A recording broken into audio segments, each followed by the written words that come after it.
یہ اعتدال ہر حوالے سے ہوتا ہے. اگر ہم کسی سے گفتگو کر رہے ہیں اعتدال ہونا چاہیے. اگر ہم کسی پہ غصہ کر رہے ہیں تو اس میں بھی کوئی آپ کو ایک ذہن میں توازن رکھنے کی ضرورت ہے کہ نہ حد سے زیادہ بول جائیں کہ اس کا دل ہی دکھ جائے, اور نہ ہم ایسے ہو جائیں کہ جس کا دل چاہے وہ ہم پہ قدم رکھتے ہوئے آگے بڑھ جائے. رشتوں میں بھی اعتدال ہے, ہر چیز میں اعتدال ہے, بیلنس ہے. اگر ہم اپنی کائنات کو دیکھیں تو بیلنس ہمیں ہماری کائنات میں بھی نظر آتا ہے. اور وہ آیتیں ہیں نا کہ نہ سورج کی یہ مجال کہ چاند کو جا پکڑے اور نہ چاند کی یہ مجال کہ سورج کو جا پکڑے. ایک نظام بھی ہے, ایک پورا نظام اللہ نے بنا کر دیا, اور اللہ تعالیٰ نے ایک پورا حساب کتاب دیا ہے. ہمیں اسی طرح سے آگے بڑھنے کی ضرورت ہے. آپ صلی اللہ علیہ وسلم کے چھوٹے چھوٹے سے واقعات ہیں, ان کو بار بار لوگ ریپیٹ کرتے ہیں, لیکن کرنا چاہیے.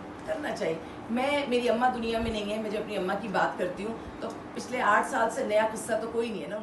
ایسا تحفہ بھیجا جس کے بدلے میں وہ بھی سلامتی بھیجتے ہیں. یہ دور ہم نے حضور پاک صلی اللہ علیہ وسلم کو ظاہر ہم نے اپنی آنکھوں سے نہیں دیکھا, لیکن یہ ہمارے ایمان کا حصہ ہے کہ وہ جب ہم پر درود و سلام جب ہم بھیجیں اور واپسی میں ہمارے لیے محبتیں آتی ہیں, خیر و برکت آتی ہے, تو وہ برکت ہی ہماری زندگی کو سنوارتی ہے. تو اللہ نے ہمیں کبھی تنہا نہیں چھوڑا, اللہ کے محبوب نے ہمیں کبھی تنہا نہیں چھوڑا.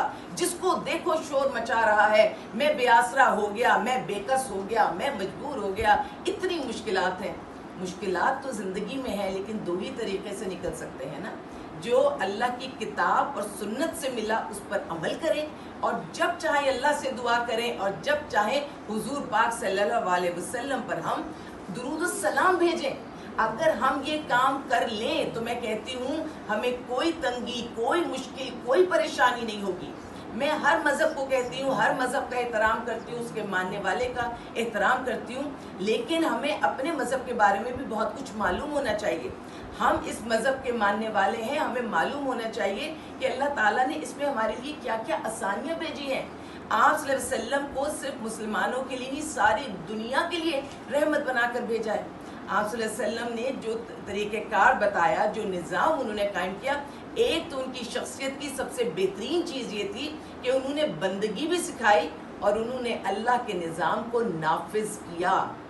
اس حوالے سے جتنے بھی ہمارے نان مسلم رائٹرز ہیں, ظاہر ہے ہماری تو جانیں قربان اللہ کے محبوب, ہمارے محبوب حضور پاک صلی اللہ علیہ وسلم پر ہماری جانیں قربان, لیکن جو نان مسلم ہیں وہ بھی اس بات کو ہمیشہ مانتے, اپنی کتابوں میں مان رہے ہیں. یہ لکھا ہوا ہے, اس میں یہودی بھی ہیں, اس میں اور مذہب کے ماننے والے بھی ہیں, کہ حضور پاک ٹاپ آف دا لسٹ ہے انسانیت میں.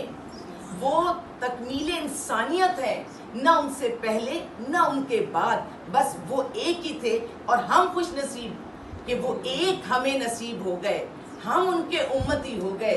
ہم تو جتنا بھی اللہ کا شکر ادا کریں, جتنا اس بات پر ہم فخر کریں, اطمینان کریں, میں کہتی ہوں وہ کم ہے. لیکن پھر اس کے بعد ہم اگر کسی کو بھی ذرا سی بھی محبت کرتے ہیں تو ہم اس کو تکلیف میں نہیں دیکھ سکتے. تو ہم اب چاہے وہ دنیاوی کوئی رشتہ ہو, تو جب ہم حضور پاک صلی اللہ علیہ وسلم کی بات کریں تو میں کہتی ہوں ان کی بات کرتے ہوئے محبت میں آواز بھی رند جائے تو قبول ہے. آنکھ سے تو آنسو سے دیکھا نہیں ہے مگر ہم نے آنکھوں سے دیکھا نہیں ہے مگر ان کی تصویر سینے میں موجود ہے.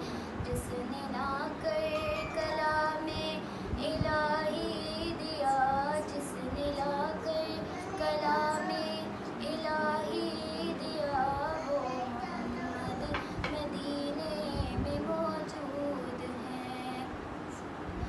پھول کھلتے ہیں پڑھ پڑھ کے صلی اللہ, پھول کھلتے ہیں پڑھ پڑھ کے صلی اللہ, جھوم کر کہہ رہی ہے یہ باد صبا, ایسی خوشبو چمن کے گلوں میں کہاں, ایسی خوشبو چمن کے گلوں میں کہاں, جو نبی کے پسینے میں موجود ہے.